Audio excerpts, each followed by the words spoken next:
आज दिउँसो तपाईहरू कतिजनाले नेपाल पुलिसको फेसबुकमा आएको न्यूज हेर्नुभयो? मैले पनि हेरेँ।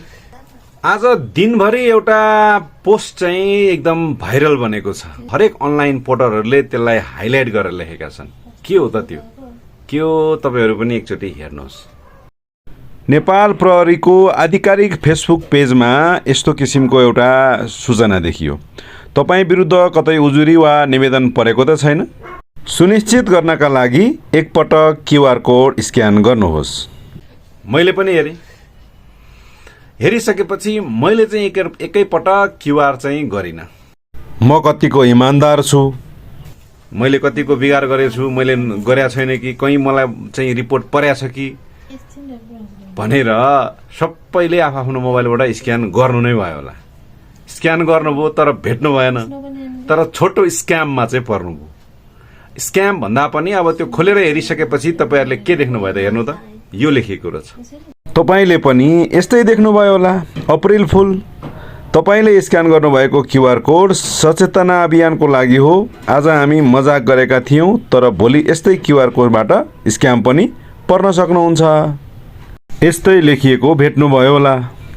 हो, अब यो चाहिँ सचेतनाको लागि नै भनौं।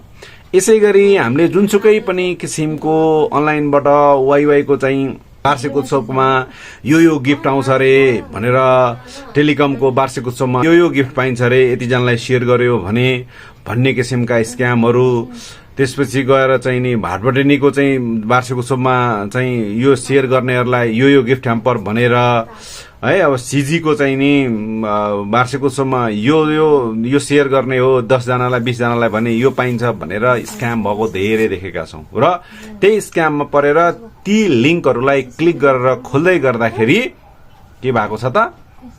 आफ्नो एकाउन्टबाट पैसा गायब भएको छ। आफ्नो फेसबुक एकाउन्टै ह्याक भएको छ है। अनि त्यो फेसबुक एकाउन्ट प्रयोग गरेर तपाईका आफन्तजनहरूसँग पैसा ठगी गर्ने र तपाईको एकाउन्टबाट पैसा चोर्ने प्रविधि बढेको कारणले गर्दा नेपाल प्रहरीले सचेतनाको लागि तपाईहरुले जुनसुकै पनि कुराहरू आधिकारिक नभइकन स्क्यान नगर्नुहोला अथवा क्लिक नगर्नुहोला, लिंक नथिच्नुहोला र नखोल्नुहोला भन्ने सचेतना जगाउनलाई यो आज अप्रिल फुल मनाएको छ।